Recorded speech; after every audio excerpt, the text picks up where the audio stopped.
नमस्कार. कोल्हापुरी तडका या चॅनेलवरती मी स्वाती तुम्हा सख्यांचं मनापासून स्वागत करते. चला तर हा पदार्थ तरी पहा, काही खमंग खुसखुशीत झालेला आहे.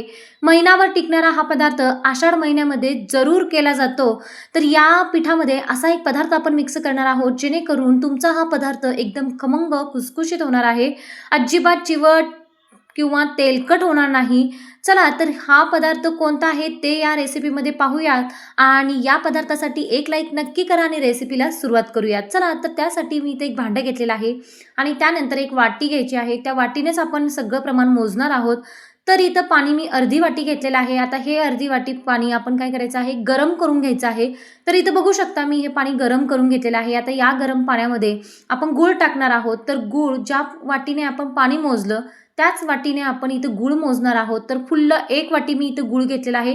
गूळ अगदी मऊसर असा गूळ घ्यायचा आहे आणि फुल्ल एक वाटी गूळ या पाण्यामध्ये म्हणजे ह्या गरम पाण्यामध्ये टाकून द्यायचा आणि पूर्ण या काय करायचं, या पाण्यामध्ये हा गूळ वितळला गेला पाहिजे.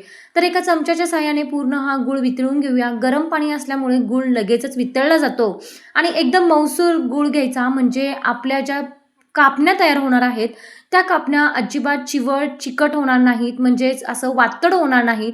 छान अशा खुसखुशीत होतील त्याकरता गूळ मात्र मऊसर घ्यायचा आहे. आता त्यानंतर आपण एक परात घ्यायची आणि या परातीमध्ये आता आपण पीठ मोजून घेणार आहोत. तर इथं पीठ आपण घेतलेलं आहे, गव्हाचं पीठ घेतलेलं आहे. गव्हाचं पीठ आपण फुल्ल 2 वाटी घेणार आहोत.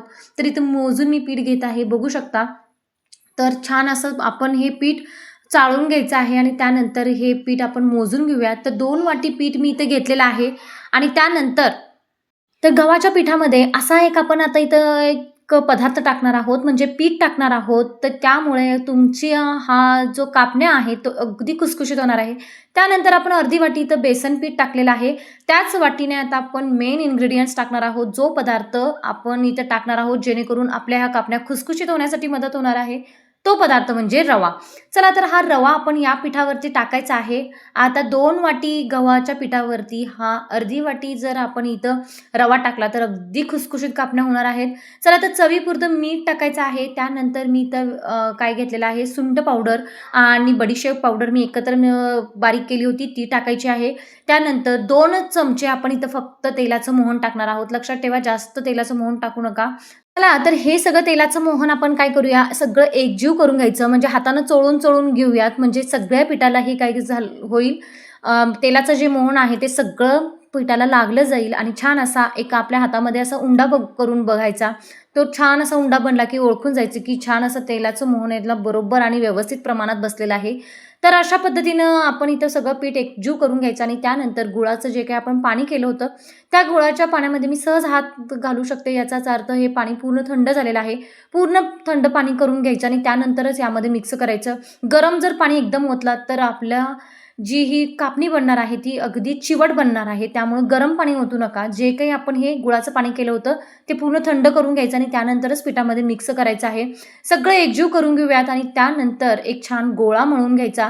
गोळा मळताना अगदी घट्ट एकदम किंवा एकदम हलका, म्हणजे एकदम पातळ मळायचा नाही, मध्यम एकदम आपण मळायचं आहे. तिथं तुम्हाला मी कन्सिस्टन्सी पिठाची दाखवत आहे, तुम्ही बघू शकता.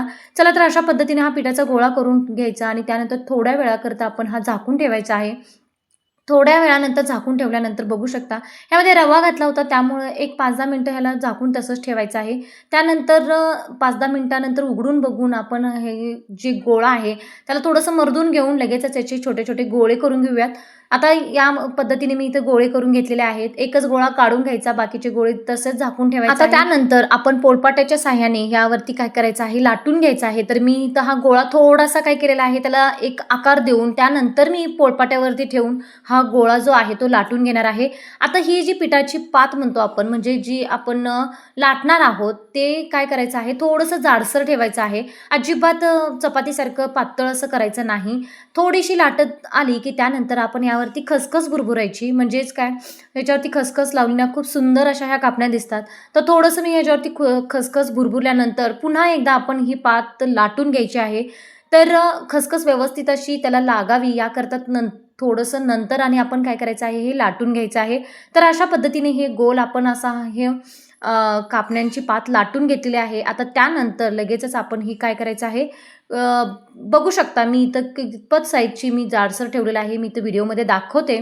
तर या पद्धतीने लाटून घेतलेलं आहे. आता लगेचच कट करूयात. तर तुम्हाला केवढ्या साईजमध्ये ह्या कापण्या हव्या आहेत, त्या साईजमध्ये तुम्ही ह्या कापण्या लाटून घेऊ शकता. म्हणजेच काय कट करून घेऊ शकता. तर या पद्धतीने मी इथं बघू शकता, मी व्हिडिओमध्ये दाखवते.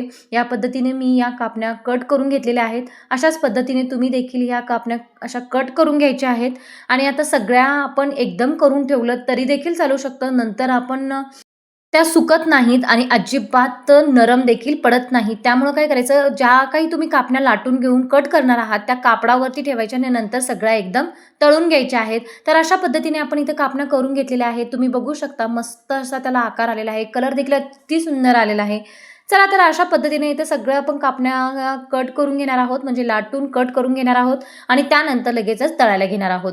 चला तर इथे गॅसवरती कढई ठेवलेली आहे. तेल छान गरम झालेलं आहे. त्यानंतर आपण काय करायचं, थोडंसं पहिल्यांदा आपण तेल गरम करायचं चांगलं आणि नंतर आपण हा गॅस जो आहे तो लो टू मीडियम साईडवरती ठेवायचा आणि त्यानंतर एक एक कापणी यावरती काय करायची, सोडून द्यायची आहे आणि एकदम मंद, म्हणजे आपण लो म्हणतो त्या साईडवरती ठेवून ज्या कापण्या आहेत त्या तळून घ्यायच्या आहेत. एकदम मोठा तुम्ही गॅस केलात आणि कापण्या तळायला लागलात तर काय होईल, कापण्या ह्या आतून कच्च्या राहतील आणि अजिबात व्यवस्थित तळल्या जाणार नाहीत आणि एकदमच मोठा गॅस केला तरी देखील असं होऊ शकतं. त्यामुळं काय करायचं, लो टू मीडियम साईडवरती गॅस ठेवा आणि त्यानंतर ह्या कापण्या व्यवस्थित तळून घ्या. तर छान असे पदर सुटलेले आहेत. तुम्ही बघू शकता अजिबात तेलात विरघळल्या वगैरे नाहीत. मस्त अशा कापण्या ह्या तळून झालेल्या आहेत. थोडंसं त्याला एकदम कलर चेंज होईपर्यंत पण तळायचं नाही, कारण यामध्ये तेल जे असतं, नंतर आपण ह्या जेव्हा कापण्या आपण तळून बाहेर काढतो त्यावेळेस अजून त्याच्यामध्ये उष्णतामुळे काय होतात, ह्या कापण्या जास्त अजून तळल्या जातात, म्हणजे भाजल्या जातात. त्यामुळं एकदम पण काळपट होईपर्यंत आपण ह्या कापण्या काय करायच्या, तळायच्या नाहीत. तर बघू शकता इथं सगळ्या मी कापण्या तळून घेतलेल्या आहेत. बघू शकता अगदी सुंदर झालेल्या आहेत. कलर देखील अगदी सुंदर आलेला आहे, पाहू शकता. चला तर यातलीच एक कापणी मी तुम्हाला फोडून देखील दाखवते, म्हणजे किती मस्त आणि एकदम खुसखुशीत झालेली आहे. ती देखील बघू शकता. मस्त असे पदर सुटलेले आहेत आणि यामध्ये आपण रवा टाकलेला आहे. त्यामुळं तर ही जी कापणी आहे ती अगदी खुसखुशीत होणार आहे आणि अगदी भन्नाट चवीची पण होणार आहे. चला तर अशा पद्धतीने तुम्ही देखील या कापण्या तयार करून पहा आणि कमेंट करून सांगायला मात्र विसरू नका आणि अशाच गोडधोड रेसिपीसाठी कोल्हापुरी तडका चॅनेलला नक्की सबस्क्राईब करा.